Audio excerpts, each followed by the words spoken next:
오늘은 삼위일체 하나님이라는 주제로 말씀을 드리는 가운데 6번째 시간입니다.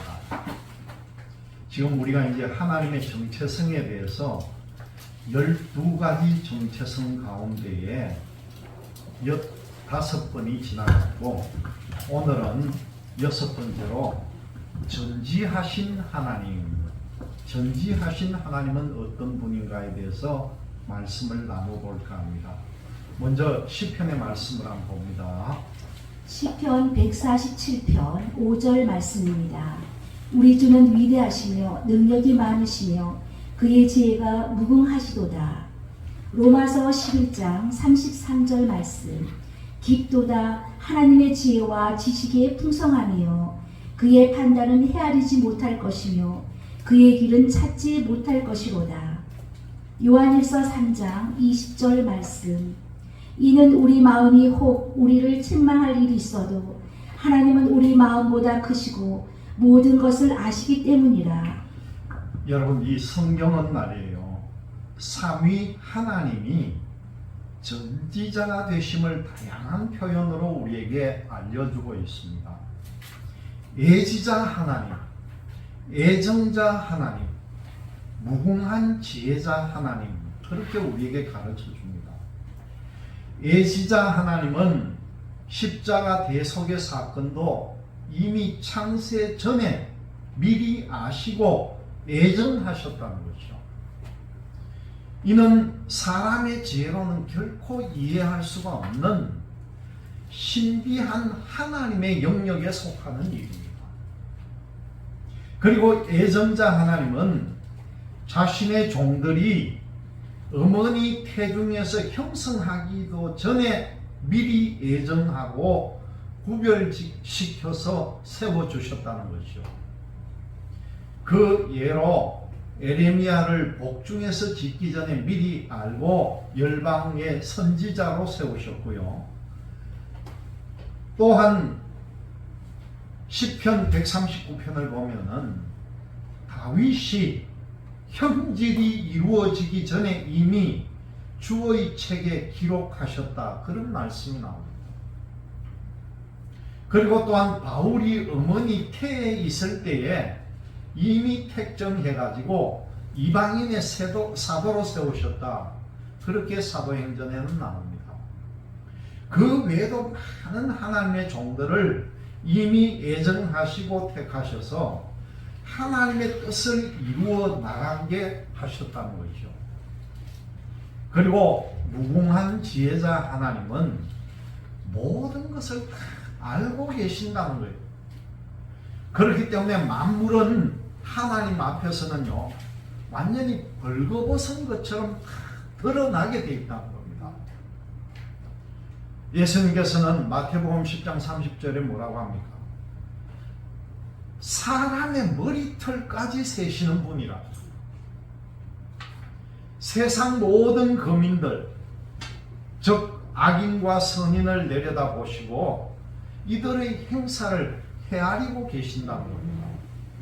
이들의 앉고 일어섬을 아시고 멀리서도 이들의 생각을 꿰뚫어 보시고요, 이들의 길과 눕는 것과 행위와 혀의 말을 더 아신다는 겁니다. 여호와 하나님의 지혜는 광대하시기 때문에 인간은 이 전지자 하나님으로부터 피할 길이 없다는 것이죠. 우리는 선행을 하고도요, 억울한 일을 당할 때 얼마나 낙심하기가 쉽습니까? 그런데요, 전지하신 하나님은 때가 되면은 그 억울한 것을, 우리가 낙심한 것을 거두어 주신다는 거예요. 우리는 전지하신 하나님의 백성이기 때문에 우리가 직접 원수를 갚지 말고 전지하신 하나님의 진노하심에 맡겨야 한다는 거예요. 원수 갚는 걸 여러분 직접 원수 갚겠다 생각하지 마시기를 바랍니다. 때가 되면은 성도의 원수는 하나님께서 다 갚아주신다는 겁니다.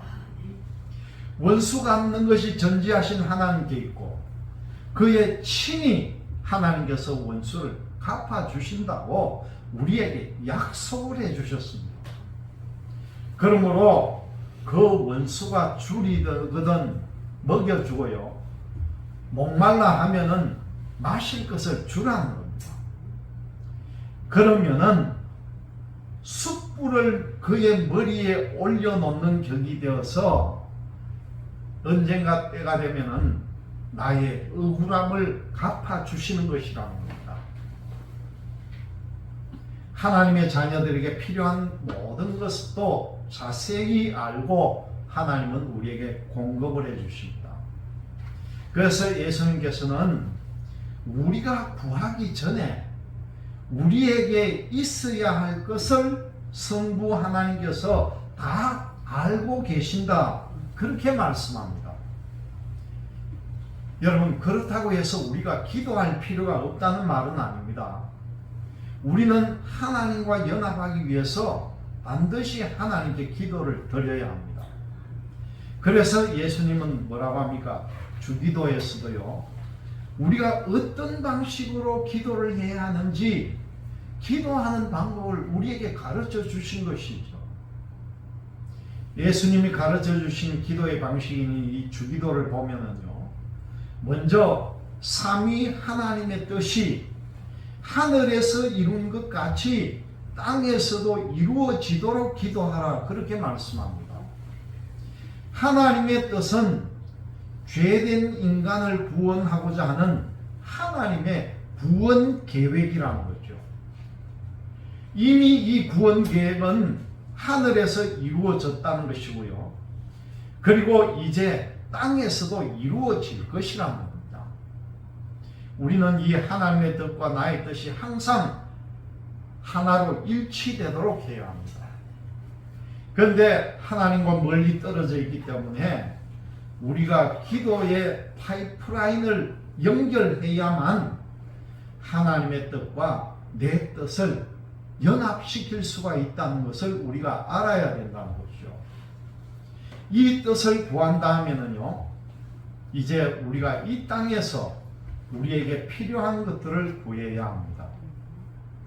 삼위 하나님의 뜻대로 살기 위해서 우리에게 일용할 육의 양식, 그리고 혼의 양식, 영의 양식이 다 필요하다는 거죠.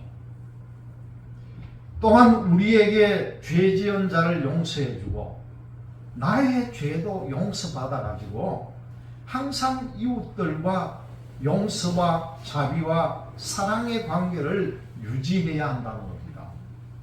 그리고 이를 방해하는 악의 세력의 시험에 들지 않도록 삼위 하나님의 도움이 필요하다는 것입니다. 여러분, 이 기도라는 것은 삼위일체 하나님의 뜻과 나의 뜻을 연합시키는 영적 호흡이라는 거죠. 나의 필요를 구걸하는 것은요, 구걸 행위나 마찬가지라는 거예요. 기복적인 기도는 하나님을 모르는 이방 사람들이 하는 기도의 형태가 바로 기복적인 기도입니다. 나무를 보고 절하고 돌을 보고 절하고 우상을 보고 절하는 그 기도가 어떤 기도입니까? 이런 것들은 하나님을 모르는 기도에 들어간 것이죠. 하나님의 자녀의 기도는 어떻게 해야 됩니까? 하나님의 자녀의 기도는요, 먼저 하나님의 나라와 그 의를 구하는 행위가 먼저 이루어져야 한다는 거예요. 다시 말씀드리면 먼저 삼위 하나님의 뜻과 나의 뜻을 연합시키는 행위라는 거예요.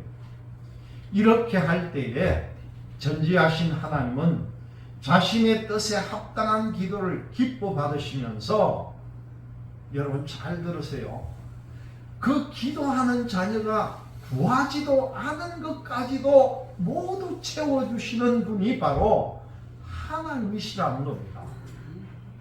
이런 전지하신 하나님을 우리가 인정하면서 마음속 깊이 묵상하는 것이 이 창조의 목적에 부합되는 정말 복된 성도로 가는 지름길이라는 것이죠. 이제 7번째 보니까 전능하신 하나님에 대한 말씀이 나옵니다. 우리가 오늘 본문 말씀에서도 읽었는데 다시 한번 창세기 말씀을 한번 봅니다. 창세기 17장 1절 말씀입니다. 아브라함이 99세 때에 여호와께서 아브라함에게 나타나서 그에게 이르시되 나는 전능한 하나님이라 너는 내 앞에서 행하여 완전하라. 요한계시록 15장 3절 말씀. 하나님의 종 모세의 노래 어린 양의 노래를 불러 이르되 주 하나님 곧 전능하신 이시여 하신 일이 크고 놀라우시도다. 만국의 왕이시여 주의 길이 의롭고 참되시도다. 요한계시록 19장 6절 말씀. 또 내가 들으니 허다한 무리의 음성과도 같고 많은 물소리와도 같고 큰 우레소리와도 같은 소리로 이르되 할렐루야 주 우리 하나님 곧 전능하신 이가 통치하시도다. 이 지름길로 향하는 자는 또한 전능하신 하나님을 경외하지 않을 수가 없다는 겁니다. 삼위 하나님은 전능하신 하나님이라는 거죠. 이분의 능력은 무궁해서 모든 것을 다 하실 수 있다는 겁니다. 여호와 하나님은 무에서 유를 창조하셨고 저 삼청천에서부터 시작해서 음부에 이르기까지 만물을 조성하셨고요. 인간 역사 속에서 자녀들에게 전능자로서의 능력을 나타내셨습니다. 하나님은 그분의 계획과 목적을 다 이루시는 분이라는 거죠. 인류 구원의 과정을 보면은요, 하나님 스스로 인간을 구원할 계획을 세우셨고, 성자 하나님이 직접 인간 역사 속에서 성육신하셨고요, 십자가에서 구원을 이루셨습니다. 이처럼 하나님의 뜻을 품으면 아무도 그것을 막거나 멈출 수 없다는 것이죠. 그리고 반드시 이루신다는 겁니다. 삼위 하나님께서는 모든 것이 다 가능하다는 거예요. 인간에게는 불가능한 어떤 일도 하나님께서는 하실 수가 있다는 거예요. 하나님은 동정녀 마리아가 예수님을 잉태하는 것도 하셨고, 그 아브라함과 사라가 너무 늙어가지고 아이를 낳을 수 없는 나이였지만은 그들에게 아들을 낳게 하셨고, 또 그 약속대로 아브라함 나이가 100살이 되었을 때에 아들 이삭을 주었다는 겁니다. 여러분, 이건요, 현대 과학으로는 도저히 이해가 되지 않는 이런 일들까지도 하나님에게는 가능한 일이라는 거죠. 또한 하나님, 여호와 하나님은 주권자라는 겁니다. 태초에 천지를 창조하신 때부터 지금까지 또 앞으로도 영원토록 온 만유 만물을 통치하신다는 거예요.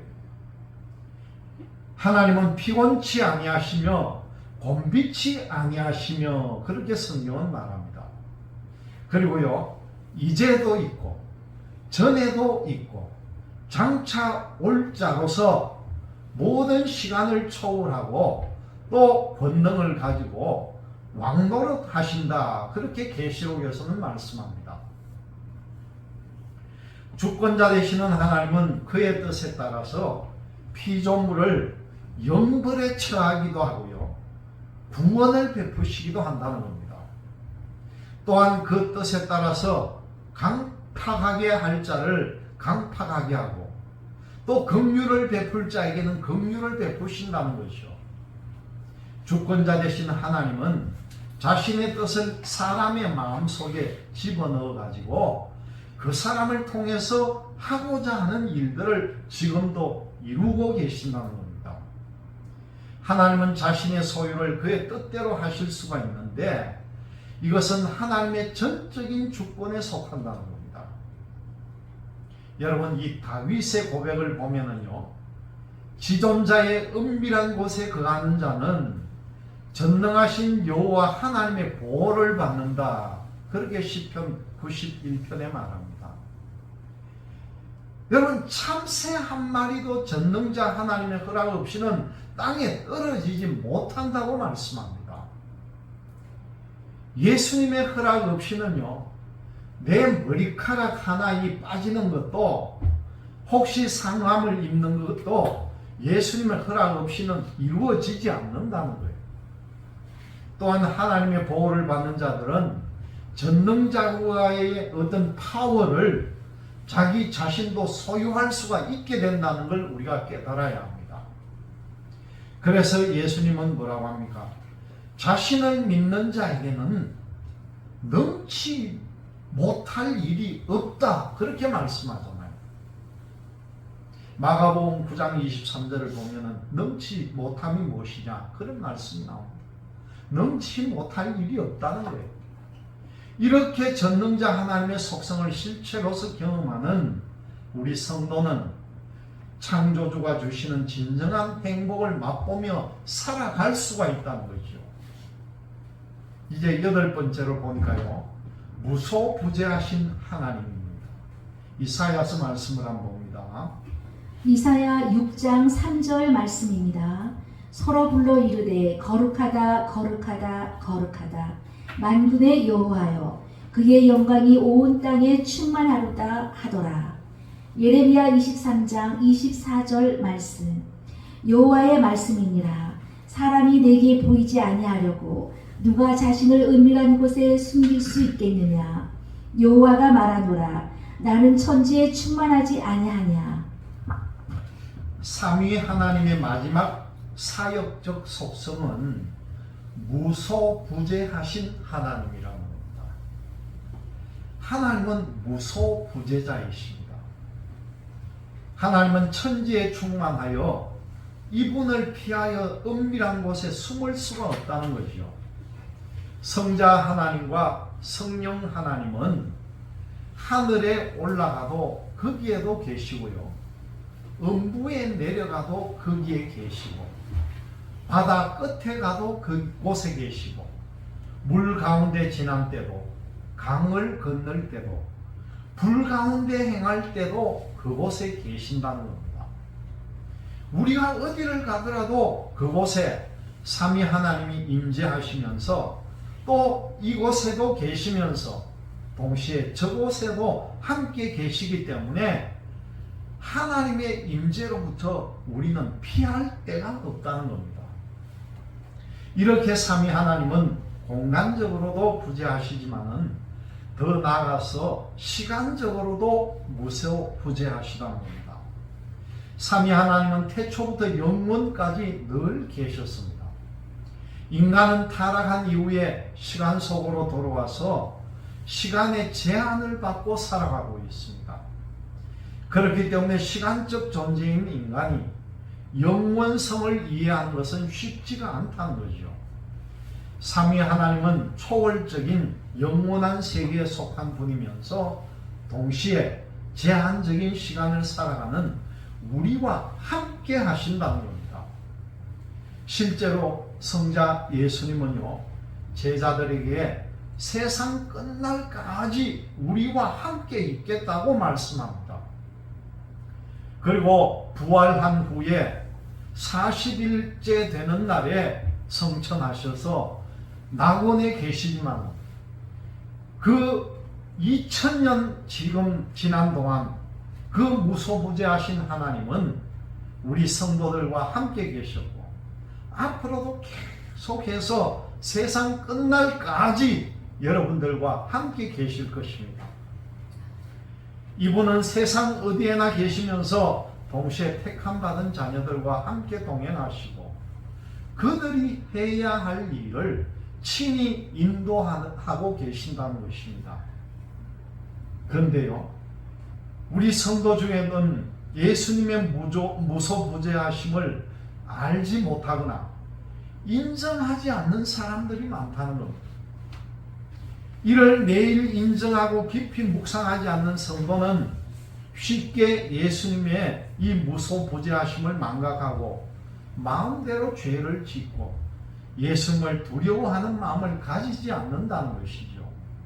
그래서 이들은 다른 사람들과 자기 자신들 앞에서 정직하지 못하고 거짓을 행하게 된다는 겁니다.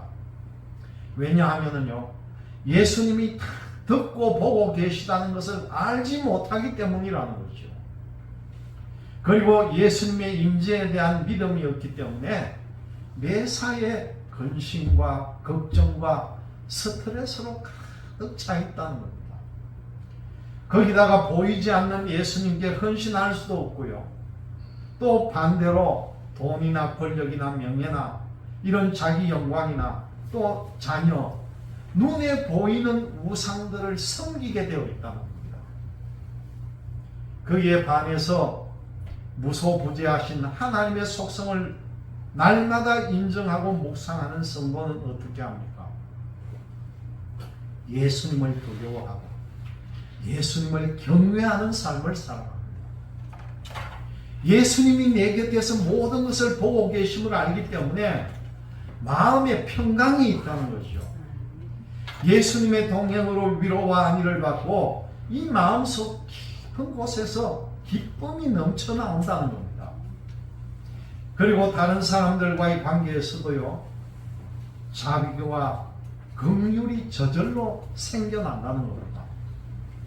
또한 예수님이 모든 것을 직접 행하신다는 믿음이 생기고 이 세상은 잠깐 동안이고 예수님과 동행하며 살다가 언젠가는 반드시 이 세상과 결별을 하고 예수님이 계신 영원한 세계로 간다는 소망이 마음에 자라나고 있다는 겁니다. 이런 사람은 어떤 일이 일어나도요, 주변 사람들에게 무조건적인 아가페 사랑을 할 수 있는 동기와 힘을 부여받고 창조주의 무한한 사랑을 받는 행복한 성도라는 겁니다. 이제까지 우리는 이 사역적 속성의 하나님의 정체성 4가지를 살펴봤습니다. 창조자이신 하나님, 전지하신 하나님, 전능하신 하나님, 무소부재하신 하나님이라는 거죠. 이제 우리는 하나님의 성품적인 속성을 공부하고 묵상할 필요가 있다는 겁니다.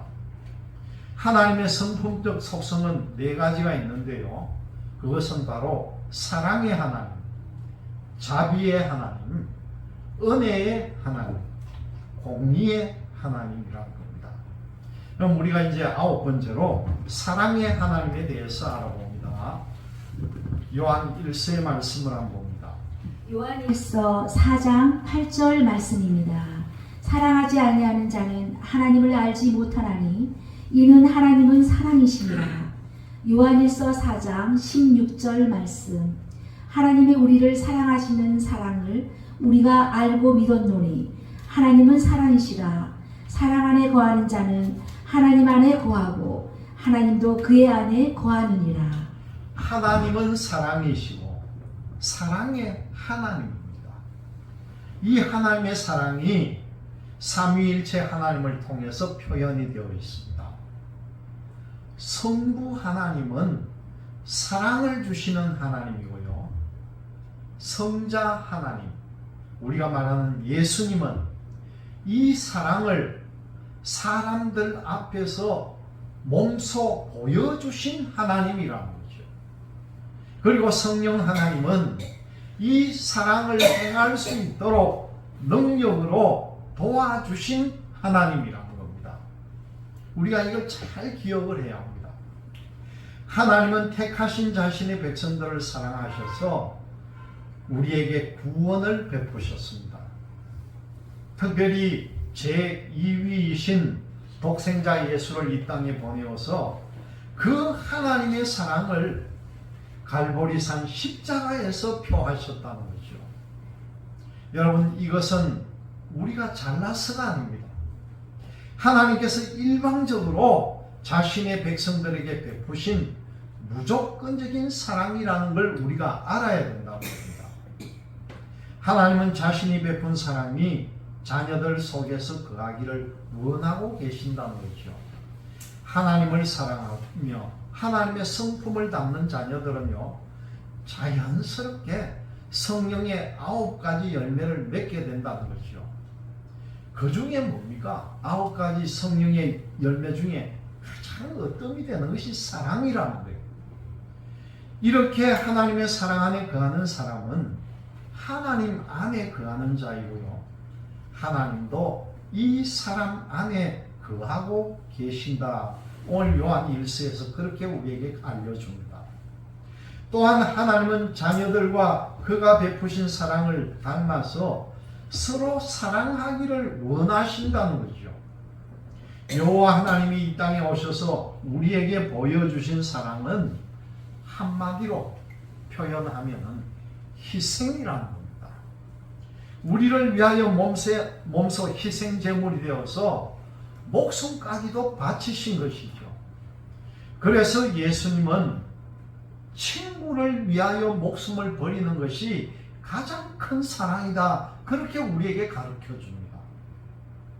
하나님의 사랑을 전하는 것은 구원의 복된 소식을 전하는 것입니다. 이 일을 하려면요, 우리는 모든 면에서 희생할 줄 알아야 한다는 거죠. 복음을 위해서 희생하는 삶을 살기 위해서는 하나님의 이 사랑의 하나님의 속성을 우리가 날마다 묵상하고 성령님의 기름 부으심으로 내 속에 하나님의 사랑이 옮겨와야 한다는 겁니다. 그리고 자신이 받은 이 사랑을요, 내 민족과 다른 민족에게도 나누는 이런 것이 진정한 하나님의 사랑을 표현하는 자라는 겁니다. 이런 사람은 정말 행복한 성도고 세상에 있는 어떤 우상도 이 행복과는 바꿀 수 없다는 것을 알게 된다는 것입니다. 이제 10번째, 자비의 하나님에 대해서 말씀을 한번 나눠봅니다. 역대하 5장 13절 말씀입니다. 나팔 부는 자와 노래하는 자들이 일제히 소리를 내어 여호와를 찬송하며 감사하는데 나팔 불고 재금치고 모든 악기를 울리며 소리를 높여 여호와를 찬송하여 이르되 선하시도다. 그의 자비하심이 영원히 있도다 하매 그때의 여호와의 전에 구름이 가득한지라. 누가복음 1장 50절 말씀. 긍휼하심이 두려워하는 자에게 대대로 이르는 도다. 하나님의 성품적 속성의 두 번째가 바로 자비의 하나님이라는 겁니다. 하나님의 선하심과 자비하심은 영원하다는 거죠. 하나님은 죄 때문에 비참한 처지에 빠진 하나님의 자녀를 자비의 마음으로 불쌍히 보신다는 겁니다. 그래서 이들이 악인의 길에서 돌이켜 회개하고 돌아오면 그의 모든 죄를 사하시고 계속해서 자비를 베푸신다는 겁니다. 하나님은 성도들이 수직 계명을 어기는 행위, 이 수직 계명이 뭡니까? 우상 섬기지 말아라는 거죠. 우상을 섬기는 것을 하나님은 제일 싫어하십니다. 이것은 하나님의 자존심을 크게 상처를 주는 행위가 됩니다. 그렇지만은 이 자비의 하나님은요, 오래 참으시면서 이런 우상 숭배의 죄를 지었는 성도들이 회개하고 돌아오기를 바라신다는 거죠. 인본주의적인 시각에서 하나님의 자비를 마치 성도들이 어떤 신을 섬기더라도 상관없이 무조건 베푸는 것으로 생각하는 사람들이 많습니다. 그렇지만 이것은 하나님의 자비에 대해서 잘못 알고 있다는 거죠. 하나님의 자비는 죄를 오래 참으시고 기다리신다는 의미이지 불의한 것을 허용한다는 의미가 아닙니다. 그래서 여호와 하나님은 모세를 통해서 이스라엘 사람들에게 여호와로라 여호와로라 자비롭고 은혜롭고 노하기를 더디하고 인자와 진실이 많은 하나님이로다. 인자를 천대까지 베풀며 악과 과실과 죄를 용서하나 형벌 받을 자는 뭐 어떻게 한다고요? 결단코 면죄하지 않고 아비의 악행을 자손 3, 4대까지 보응하리라 그렇게 말씀합니다. 악을 행하는 자는 용서하지 않는다는 거죠. 하나님이 징계를 내리시는 것은 자녀가 죄를 깨닫고 그 죄의 길에서 돌이키기를 원하고 계시기 때문이라는 겁니다. 따라서 징계는 큰 의미에서 하나님의 자비하심의 또 다른 표현입니다. 여러분, 이스라엘 절기 중에는 속죄절이라는 절기가 있는데요. 이 날이 되면은 대제사장이 이스라엘 백성들을 대표해서 1년에 한 차례씩 지성소 속에 들어가서 속죄소 위에다가 피를 뿌리고 백성들의 죄 사함을 받습니다. 이 속죄소는 하나님이 자비를 베푸시는 그런 곳이라는 의미와 함께 죄 사해 준다는 그런 의미가 같이 포함이 되어 있습니다. 성도는 하나님의 가장 큰 자비, 다시 말씀드리면 원죄로부터 구원받은 사람들이 성도들입니다. 그렇기 때문에 이제는 하나님의 용서와 자비를 매일 받아가면서 우상을 더 사랑하지 않도록 해야 한다는 거죠. 그리고 하나님으로부터 받은 자비를요, 이웃에게 나누어 주어야 되는 그 일을 우리가 감당을 해야 합니다. 이런 일을 쉬지 않고 하지 않고 이런 일을 쉬지 않고 하는 자들에게는 더 큰 하나님의 자비가 날마다 임한다. 그렇게 성경은 말합니다. 그래서 이런 사람을 뭐라고 합니까? 복 있는 사람이다. 그렇게 예수님께서는 말씀합니다. 우리는 이런 사람이 되도록 매일 하나님의 자비하심을 묵상을 하고 또 이것을 내 민족 그리고 다른 민족에게도 베푸는 성도의 창조의 목적에 부합한 삶을 살아야 된다는 것이죠. 이제 11번째로 은혜의 하나님에 대해서 봅니다. 베드로전서 5장 10절 말씀입니다. 모든 은혜의 하나님 곧 그리스도 안에서 너희를 부르사 자기의 영원한 영광에 들어가게 하시니가 잠깐 고난을 당한 너희를 친히 온전하게 하시며 굳건하게 하시며 강하게 하시며 털을 견고하게 하시리라. 야고보서 4장 6절 말씀입니다. 그러나 더욱 큰 은혜를 주시나니 그러므로 일렀으되 하나님이 교만한 자를 물리치시고 겸손한 자에게 은혜를 주신다 하였느니라. 하나님의 사랑과 자비를 깨달은 성도는 이제 은혜의 하나님을 경배할 수밖에 없는 거죠. 하나님은 은혜로우시며 긍휼히 여기시며 노하기를 더디하시며 인자와 진실이 풍성하시다. 그렇게 말씀합니다. 하나님은 그의 모든 일에 은혜로우시며 겸손한 자에게 은혜를 베푸신다. 그렇게도 말씀합니다. 여러분, 이 은혜라고 하는 게 뭡니까? 하나님께서 우리에게 값없이 주시는 공짜 선물이라는 거예요. 하나님의 총애를 받을 만한 가치가 없는 수고도 하지 않은 공로도 없는 죄인에게 무조건적으로 베푸시는 일방적인 선물이 바로 은혜라는 겁니다. 여러분, 이 은혜에는 두 가지가 있습니다. 첫 번째 은혜는 일반 은혜라는 거고요. 이 일반 은혜는 뭡니까? 하나님이 우리에게 공짜로 햇빛도 주시고 물도 주시고 공기도 주시고 하나님의 자녀들도 이 혜택을 받고 하나님의 자녀가 아닌 자들과 모든 자연들도 이 혜택을 받습니다. 이것이 바로 일반 은혜라는 거죠. 이것은 모든 만물이 생명을 유지하는 데 필수적인 요소이면서 값을 지불하고 살 수 없는, 그러나 너무나 비싼 것이어서 하나님께서는 이것을 무료로 우리에게 주셨다는 거예요. 햇빛과 물과 공기, 여러분 이걸 돈으로 감당할 수가 있겠습니까? 한순간도 없으면 우리가 생명이 끊어지는 거예요. 이걸 돈으로 어떻게 해결하겠습니까? 그리고 두 번째가 바로 특별 은혜라는 겁니다. 이 특별한 은혜는 뭡니까? 예수님의 복음, 바로 구원이라는 거죠. 성자 하나님이신 예수님이 이 땅에 직접 내려오셔서 피를 흘리셨음에도 아무런 대가를 우리에게 요구하지 않았다는 거예요.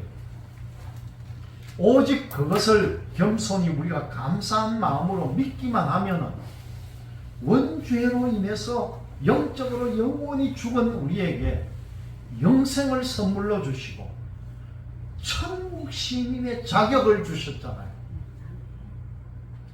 구원은 인간의 노력이나 행위가 아니라 100% 하나님의 은혜로 받는다는 사실을 여러분 알아야 합니다. 하나님은 이 은혜를 베푸시기 위해서 죄인들을 향하여 오래 참으시고 관용을 베풀으셨다는 것이죠.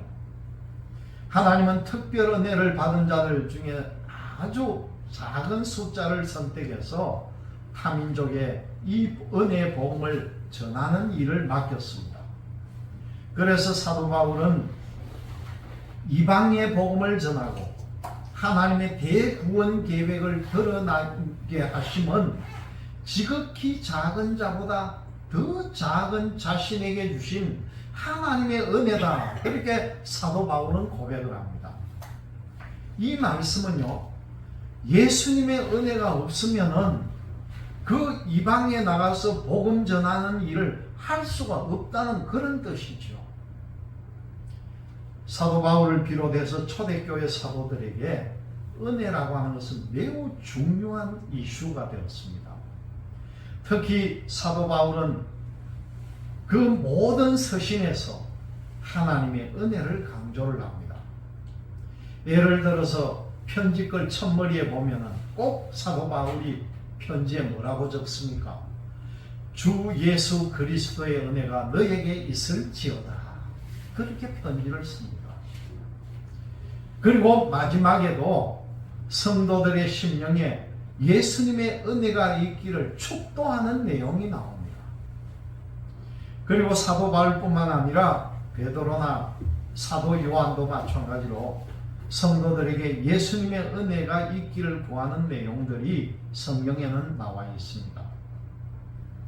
요한 2서 1장 3절에 보면 요한은 이렇게 기록합니다. 은혜와 긍휼과 평강이 하나님 아버지와 아버지의 아들 예수 그리스도께로부터 진리와 사랑 가운데서 우리와 함께 있으리라. 그렇게 기록합니다. 이들이 이렇게 강조한 것은 우리 심령에 하나님의 은혜가 풍성할 때에 평강이 넘치는 복된 성도의 삶을 살게 되기 때문이라는 것이요. 그런데 우리 속에 더러운 마귀의 성품이 있으면 이 은혜를 누릴 수가 없다는 거죠. 그 성뿌리를 제거하고 예수님의 성품, 바로 성령의 9가지 열매를 우리가 받아야만 심령에서 인격의 변화가 일어나고 마음의 평강과 기쁨이 흘러나오는 경험을 하게 된다는 겁니다. 우리가 마음속 깊이 이 예수님의 은혜를 구할 때에 예수님은 우리를 통해서 영광을 받는다는 사실입니다. 그래서 다윗은 항상 자신의 나정과 한계를 고백하면서 여호와 하나님의 은혜를 구했고요. 또 하나님의 크신 은혜를 찬양하는 내용이 나옵니다.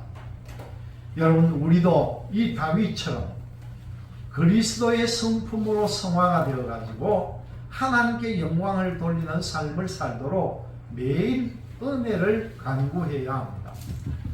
이제 12번째 공의의 하나님에 대해서 보겠습니다.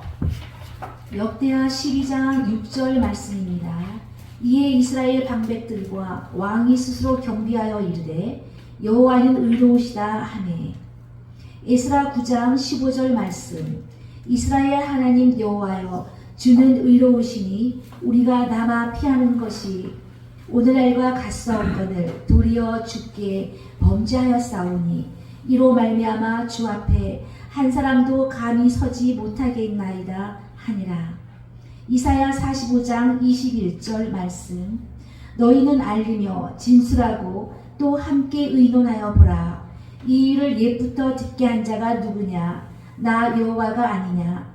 나 외에 다른 신이 없나니 나는 공의를 행하며 구원을 베푸는 하나님이라. 나 외에 다른 이가 없느니라. 요한복음 17장 25절 말씀.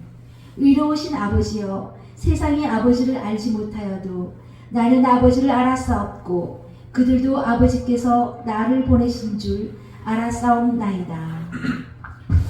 이제 이 마지막으로 이 은혜의 하나님은 또한 공의의 하나님이라는 겁니다. 공의는 하나님의 선하신 본성과 양심과 정의라는 거죠. 공의라는 것은 정의와 거의 같은 뜻입니다. 하나님은 공의로우시며 정직하시며 공의로 심판하신다는 거죠. 성경은 예수님이 곧 의라고 말하고 있습니다. 예레미야 선지자를 통해서 때가 되면 다윗에게서 한 의로운 가지를 일으킬 것이며 그가 공평과 정의를 행할 것이고 여호와 우리의 의로 불리움을 받을 것이다. 그렇게 예언한 말씀이 나옵니다. 구약의 이사야서를 통해서도 장차 그리스도가 나타나가 이방의 빛이 되며 진리로 공의를 베풀실 것이라 그렇게 말씀합니다. 이 일이 어떻게 됐습니까? 실제로 다 이루어졌잖아요. 예수 그리스도는 의로운 종으로 이 땅에 오셔서 십자가 형틀에서 보혈을 흘림으로 하나님의 공의를 나타내셨습니다. 하나님의 사랑과 자비와 은혜의 표현으로 하나님의 공의, 즉 구원을 베푸신 것이라는 거죠. 그래서 예정된 하나님의 자녀들은 예수님 때문에 하나님 앞에서 의인이 되었다. 그렇게 말씀합니다. 이렇게 하나님의 공의가 그리스도의 복음에 나타나서 그것을 믿음으로 의에 이르고 구원을 얻는다. 그렇게 말씀합니다. 또한 예수님은 의로우신 재판장이라는 거죠. 예수님의 공의를 믿는 자들에게는 구원을 베푸시고 믿지 않는 자들은 영원한 형벌에 처한다. 그렇게 말씀합니다. 이처럼 하나님의 공의에는 죄에 대한 거룩한 질책이 따른다는 거죠. 하나님께서는 거룩하시기 때문에 그 앞에서 모든 죄가 다 드러나고 모든 죄인은 정죄를 받는다는 겁니다. 하나님의 공의는요, 율법하고는 차원이 다릅니다. 율법보다 더 높고 깊고 넓고 긴 차원이 바로 하나님의 공의라는 겁니다. 하나님은 율법의 행위를 보시는 것이 아니라 사람의 심중을 꿰뚫어 보시기 때문에 공의로 판단하시는 그 하나님의 눈은 우리가 피할 수가 없다는 걸 알아야 합니다. 예수님은 바리새인들이 율법은 잘 지켰지만 그들의 마음속에 공의가 없음을 보시고 이런 자들에게는 화가 있을 것이다. 그렇게 말씀합니다. 또한 예수님이 안식일에 병자를 고칠 때에 율법을 어겼다고 수군거리는 유대인들을 향해서 뭐라고 말씀합니까? 요한복음 7장 24절을 보니까 외모로 판단하지 말고 공의의 판단으로 판단하라. 그렇게 말씀합니다. 이 말은 곧 율법이 외모고요. 공의가 율법의 깊은 곳에 숨겨져 있는 하나님의 본성과 양심과 정의라는 것을 우리에게 들려주는 말씀입니다. 하나님의 공의는 인간이 도저히 다다를 수가 없습니다. 우리는 늘 공의의 하나님 앞에서 죄인일 수밖에 없고요. 인간의 의로운 행위로는 스스로를 구원할 수 없다는 것을 깨달아야 합니다. 다만 공의의 하나님 앞에서 우리가 부패한 죄인임을 고백하고 그분의 무궁한 자비와 은혜를 구할 수밖에 없다는 것이죠. 이 공의의 하나님을 인정하고 매일 마음속 깊이 묵상을 할 때에 하나님의 자비와 은혜가 우리에게 임할 것이고 정말 창조의 목적에 부합된 성도로 우리가 성화될 수가 있다는 겁니다. 이제 창조 목적에 부합되는 삶은 우리가 지금까지 살펴본 12가지 하나님의 정체성을 공부하면서 깨달은 것에서부터 출발합니다. 그리고 우리가 죽을 때까지 매일 이것을 인정을 하고 묵상해야 한다는 것이죠. 하나님께 경배하고 영광을 드려야 합니다. 이런 성도는 우상을 섬기지 않고 창조주를 의지하면서 사랑하게 되어 있다는 겁니다. 또한 세상의 우상들이 결코 주지 못하는 진정한 행복을 우리가 조금씩 맛보기 시작한다는 겁니다. 그리고 이 행복은 내가 잘나서가 아니라요, 예수님께서 전적인 은혜로 주신 것임을 깨닫게 된다는 것을 알아야 합니다.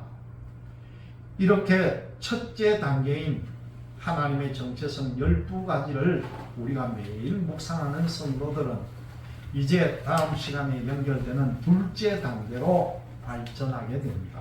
이제 다음 단계에서 내 정체성을 깨닫고 인정하고 묵상하는 말씀을 나누기로 하겠습니다.